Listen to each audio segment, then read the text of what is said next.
Good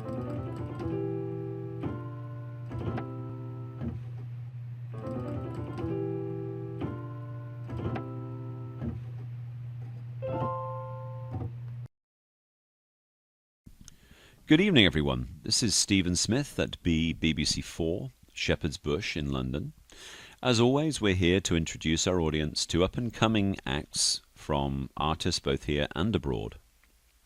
Our current guest in this 7-part series, all the way from Rapid City, South Dakota, with a brand of American music that harkens to both an older and sometimes newer era. Samuel Blackhills, welcome to the program.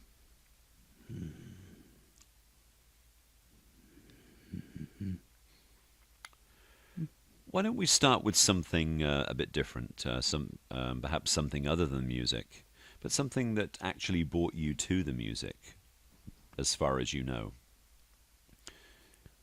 What happened 5 years ago? The last words I remember were somebody screaming out, "Hey, you Dorito-loving fuckface." Then the images, colors, words, languages seemed to be as if in a tornado. The official doctor's statement read something like this. Patient suffered blunt trauma to frontal cortex due to bass drum. No memory prior to 2010. Secondary diagnosis, acute anal pinworm infection. Enterobiasis formicularis. Interesting. Could you elaborate somewhat on that? I think many of our listeners tonight probably wouldn't have understood this. I don't. No, nothing. Something like this has to be devastating. You know, what were you thinking when they told you? Not sure. One of the side effects from the head trauma is occasional memory loss. To this day. Sometimes for a few seconds and sometimes for an entire day. Blackout moments are getting less frequent. So let's move on to your music. You have 2 or 3 other band members on the album, right? Who are they? Tell us about them. I met the other musicians on the record, JimJim Whiskey Richard, after roaming town for a few weeks. Stumbled into the local tavern called the Furless Beaver Bar and was immediately drawn into the music and spirit of both JimJim and Whiskey Richard. But the most important character at the time, little did I know it, would be met 40 days later. Name of Stavros Barnes. So you're telling me that you just immediately walked up to them and joined the group, trusting gentlemen? Not quite immediately. The night I met them, I used the remaining money I had from cleaning floors at Billy the Kid's daycare center. And I used it to buy them a Cedar Ridge whiskey and found out they worked in town at a local adult toy factory called Dong's Butts and Beyond. I applied, got to work on the floor with the fellas, and found out we shared a special and deep love for spirituality and music, each in our own way. That's interesting. So what kind of things go on into the production of adult toys? Depending on the product, it's basic machine operation. JimJim was a specialist. He ran the handcrafted made-to-order section, like an artisan, really. Customers could work with JimJim, make one-on-one designs, and have unique, one-of-a-kind products. He would do things for parties, golden anniversaries, 90th birthday parties, surprise parties. And JimJim always dreamed of having his own program based off a show called This Old House. He wanted it to be called This Old Dong. It would feature repair and renovation on old products, plus implementation of new products and the techniques available. He wanted it to be on Playboy Channel, or this thing called Cinemax. So your work at the factory was quite lucrative, really, enough for you to earn a living until maybe the music could pay the bills. Not quite.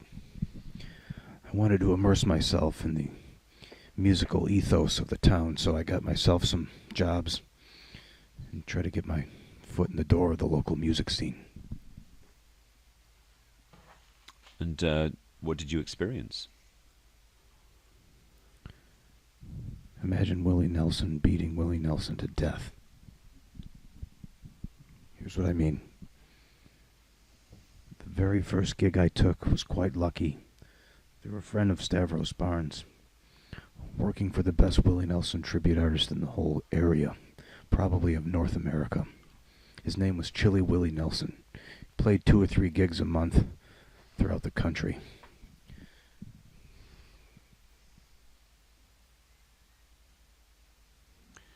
Sounds like a good opportunity for someone that just got out of hospital. Perhaps, no identification, no university training. Conclusion. My job had been guitar and water bong tech for Chili. We were all backstage at the Fall Music Festival in the area known as Fat Paco's Summer Taco and Music Spectacle. Fat Paco would sign known and unknown area bands. Well, Fat Paco accidentally signed 2 Willie Nelson tribute artists to play on the same day on the same stage. It was Chili Willie, plus another guy named Full Nelson Willie.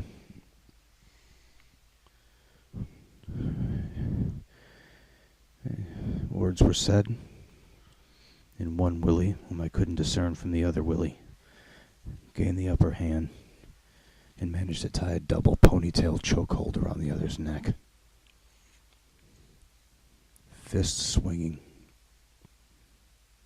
ponytails swinging around, taco meat everywhere, Mexican blended cheese everywhere, sour cream, bong water, blood. Well, sure sounds like South Dakota has some very interesting characters.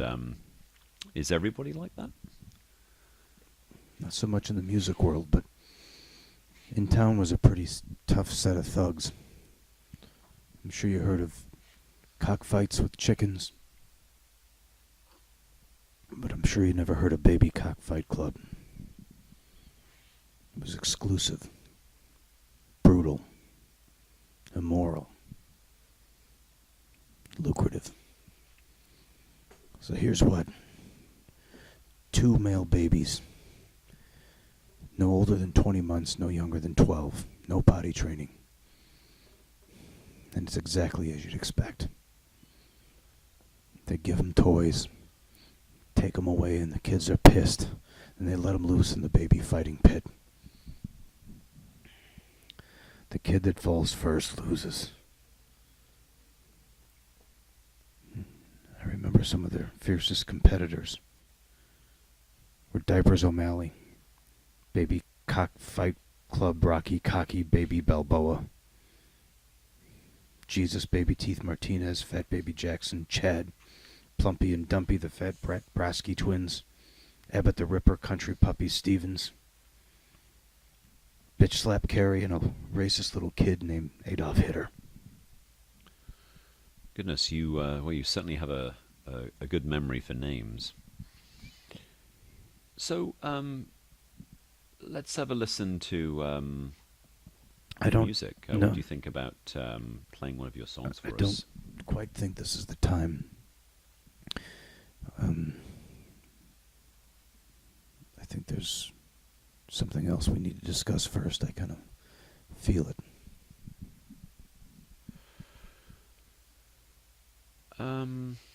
Let's.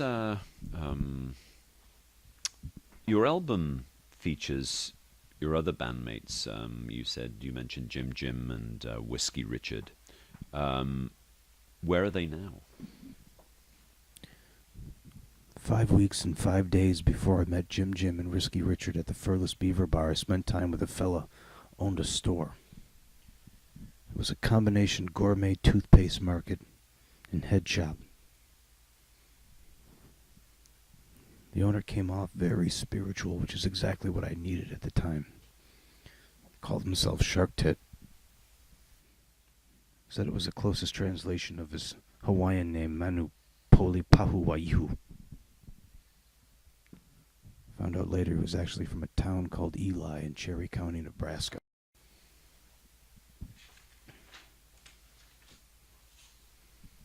So Shark Tit starts to feed me on his version of spirituality, which includes labor cleansing. Labor cleansing is basically work that focuses your outer self with your inner self. In this case, mainly cleaning out his toilet in the store and applying cocoa butter to his dreadlocks and solar plexus. So after a few weeks of this, Shark Tit says that the spirits have revealed something, a vision, that's going to tell me about my past. And he says we need to go to the sacred hills in the west for a vision. So we travel up Route 90 to Deadwood because he said that he needed to pick up something. We stop at the St. Augustine Church. Shark Tit's gone for 45 minutes. At 11 p.m., I see Shark Tit's shadow running towards the car with an offertory. It's a church collection plate. He's yelling to start the van, start the van. I immediately know what's going on, so I cold cock the shit out of him. What I didn't know is that his buddy was 10 feet behind me, slammed me over the head with something. I was knocked unconscious. Did you suffer any serious injuries after just recovering from head trauma you mentioned earlier? And what about pinworm? I'm not really sure. My memory returned after the events which happened next, which were told to me by Stavros Barnes.